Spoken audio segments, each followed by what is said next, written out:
Hi hello guys, ಎಲ್ರಿಗೂ ನಮಸ್ಕಾರ. Welcome to my YouTube channel delicious eat. ಇವತ್ತಿನ ವಿಡಿಯೋದಲ್ಲಿ ಈವ್ನಿಂಗಿಗೆ ಒಂದು ಒಳ್ಳೆ ಹೆಲ್ದಿ ಸ್ನ್ಯಾಕ್ಸ್ ರೆಸಿಪಿನ ತೋರಿಸ್ತಾ ಇದ್ದೀನಿ. ಸೊ ಬಿಫೋರ್ ಗೆಟಿಂಗ್ ಟು ಆ recipe, please like, share, comment and subscribe to my YouTube channel. ಈ ರೆಸಿಪಿಗೆ ನಾವು 5 ಬಗೆಯ ಸೊಪ್ಪನ್ನ ಯೂಸ್ ಮಾಡ್ತಾ ಇದ್ದೀವಿ. ಸಬ್ಬಾಕ್ಸಿ ಸೊಪ್ಪು, ಕೊತ್ತಂಬರಿ ಸೊಪ್ಪು, ನುಗ್ಗೆ ಸೊಪ್ಪು, ಕರ್ಬೇವಿನ ಸೊಪ್ಪು, ಸ್ವಲ್ಪ ಪಾಲಾಕು. ಇದನ್ನೆಲ್ಲ ಚಿಕ್ಕ ಚಿಕ್ಕದಾಗಿ ಕಟ್ ಮಾಡಿ ಇಟ್ಕೊಬೇಕು.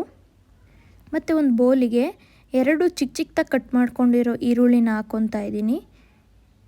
ಈರುಳ್ಳಿ ಹಾಕಿದ ನಂತರ ಕಟ್ ಮಾಡಿ ಇಟ್ಕೊಂಡಿರೋ ಕೊತ್ತಂಬರಿ, ಸ್ವಲ್ಪ ಕರಿಬೇವಿನ ಸೊಪ್ಪು, ಒಂದು ಸ್ವಲ್ಪ ನುಗ್ಗೆ ಸೊಪ್ಪು, ಇದನ್ನೆಲ್ಲ ಚಿಕ್ಕ ಚಿಕ್ಕದಾಗಿ ಕಟ್ ಮಾಡಿ ಹಾಕ್ಕೊಳ್ಳಿ. ಸ್ವಲ್ಪ ಸಬ್ಬಾಕ್ಸಿ ಸೊಪ್ಪು, ಒಂದು ಸ್ವಲ್ಪ ಪಾಲಕ್ ಸೊಪ್ಪು, ಒಂದು ಸ್ವಲ್ಪ ಹಸಿರು ಮೆಣಸಿನ್ಕಾಯಿನ ಹಾಕ್ಕೊಂಡು ಒಂದು ಒಳ್ಳೆ ಮಿಕ್ಸ್ ಕೊಟ್ಕೊಬೇಕು. ಈ ರೆಸಿಪಿನ ಯಾರು ಸೊಪ್ಪು ತಿನ್ನೋಕ್ಕೆ ಇಷ್ಟಪಡಲ್ಲ ಅವ್ರಿಗೆ ಮಾಡಿಕೊಡಿ, ತುಂಬ ಇಷ್ಟಪಟ್ಟು ತಿಂತಾರೆ. ಮತ್ತು ಇದಕ್ಕೆ 5 ಬಗೆಯ ಸೊಪ್ಪು ಹಾಕಿರೋದ್ರಿಂದ ಇದು ತುಂಬ ಹೆಲ್ದಿ ಕೂಡ. ನಂತರ ಇದಕ್ಕೆ 1 ಬೌಲ್ ಕಡಲೆ ಹಿಟ್ಟನ್ನ ಹಾಕ್ಕೊತಾ ಇದ್ದೀನಿ. ಕಡಲೆ ಹಿಟ್ಟು ಜಾಸ್ತಿ ಹಾಕ್ಕೊಳ್ಳೋಕೆ ಹೋಗಬೇಡಿ, ಯಾಕೆಂದರೆ ಇದು ಸೊಪ್ಪಿನ ಬೋಂಡ ಆಗಿರೋದ್ರಿಂದ. ಮತ್ತು 1 ಸ್ಪೂನ್ ಖಾರದ ಪುಡಿನ ಹಾಕ್ಕೊತಾ ಇದ್ದೀನಿ. ಮತ್ತು ರುಚಿಗೆ ತಕ್ಕಷ್ಟು ಉಪ್ಪನ್ನ ಹಾಕ್ಕೊಳ್ಳಿ. ಒಂದು 1/4 ಟೀ ಸ್ಪೂನ್ ಜೀರಿಗೆನ ಹಾಕ್ಕೊತಾ ಇದ್ದೀನಿ. ಜೀರಿಗೆನ ತಿನ್ನೋದ್ರಿಂದ ಡೈಜೆಷನ್ ಚೆನ್ನಾಗಾಗುತ್ತೆ.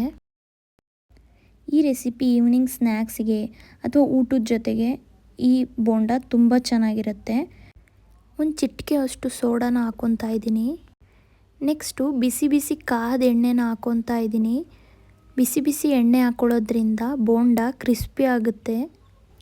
ನಂತರ ಕಡಲೆ ಹಿಟ್ಟು, ಈರುಳ್ಳಿ, ಸೊಪ್ಪು ಎಲ್ಲ ಚೆನ್ನಾಗಿ ಮಿಕ್ಸ್ ಮಾಡ್ಕೊತಾ ಇದ್ದೀನಿ.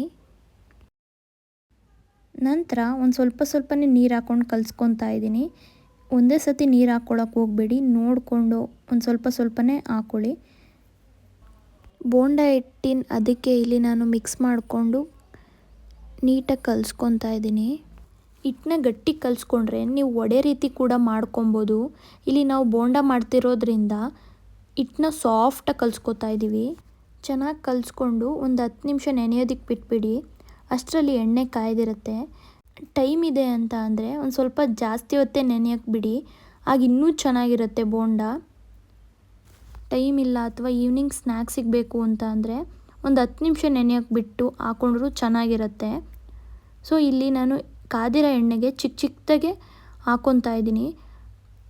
Gas flame medium to low ಫ್ಲೇಮಲ್ಲಿರಲಿ. ಸೊ ಆಗ ಬೋಂಡ ಒಳಗಡೆ ಎಲ್ಲ ಚೆನ್ನಾಗಿ ಬೇಯುತ್ತೆ.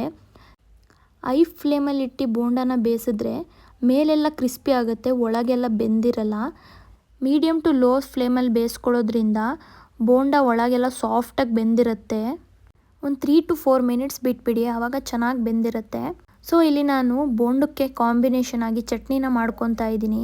ಚಟ್ನಿ ಮಾಡ್ಕೊಳ್ಳೋಕ್ಕೆ ಒಂದು ಮಿಕ್ಸಿ ಜಾರ್ಗೆ 1 ಕಪ್ ಕಾಯಿ ತುರಿ, ಒಂದು 10 ಬೆಳ್ಳುಳ್ಳಿ, ಒಂದು ಸ್ವಲ್ಪ ಹುಣಸೆಹಣ್ಣು, ಒಂದು 5 ಮೆಣಸಿನ್ಕಾಯಿ, ಒಂದು ಸ್ವಲ್ಪ ಕೊತ್ತಂಬರಿ, ಒಂದು 10 ಕರಿಬೇವಿನ ಎಲೆ, ರುಚಿಗೆ ತಕ್ಕಷ್ಟು ಉಪ್ಪನ್ನ ಹಾಕ್ಕೊತಾ ಇದ್ದೀನಿ. ಒಂದು 5 ಮೆಣಸನ್ನ ಹಾಕ್ಕೊಳ್ಳಿ. ಮೆಣಸು ಹಾಕೋದ್ರಿಂದ ಟೇಸ್ಟ್ ಇನ್ನೂ ಎನ್ಹ್ಯಾನ್ಸ್ ಆಗುತ್ತೆ. ಒಂದು ಸ್ವಲ್ಪ ನೀರು ಹಾಕ್ಕೊಂಡು ರುಬ್ಕೊಂಡು ಇಟ್ಕೊತಾ ಇದ್ದೀನಿ. ಚಟ್ನಿಗೆ ಒಗ್ಗರಣೆ ಮಾಡ್ಕೊಳ್ಳೋಕ್ಕೆ ಒಂದು 3 ಟೇಬಲ್ ಸ್ಪೂನ್ ಎಣ್ಣೆ, ಒಂದು ಸ್ವಲ್ಪ ಸಾಸಿವೆ ಚಿಟಪಟ ಅಂತಿದ್ದಂಗೆ ಒಂದು 10 ಕರಿಬೇವಿನ ಎಲೆಗಳನ್ನ ಹಾಕ್ಕೊತಾ ಇದ್ದೀನಿ. 1 ಮೆಣಸಿನ್ಕಾಯಿನ ಹಾಕ್ಕೊಂಡು ಒಗ್ಗರಣೆನ ಚಟ್ನಿಗೆ ಹಾಕ್ಕೊಂಡ್ರೆ ಈವ್ನಿಂಗ್ ಸ್ಪೆಷಲ್ ಸ್ನ್ಯಾಕ್ಸ್ ಸಂತೆ ಬೋಂಡ ರೆಡಿ ಆಗುತ್ತೆ. ಈ ಬೋಂಡಾಗೆ ನೀವು ಚಟ್ನಿ ಅಥವಾ ಟೊಮೆಟೊ ಕೆಚಪ್ ಕಾಂಬಿನೇಷನ್ ತುಂಬ ಚೆನ್ನಾಗಿರುತ್ತೆ. ಟ್ರೈ ಮಾಡಿ, ಹೇಗೆ ಬಂತು ಅಂತ ತಿಳಿಸಿ. ನಾಳೆ ಇನ್ನೊಂದು ಹೊಸ ರೆಸಿಪಿ ಜೊತೆ ಸಿಗ್ತೀನಿ. ಅಲ್ಲಿವರೆಗೂ ಟೇಕ್ ಕೇರ್, ಬಾಯ್.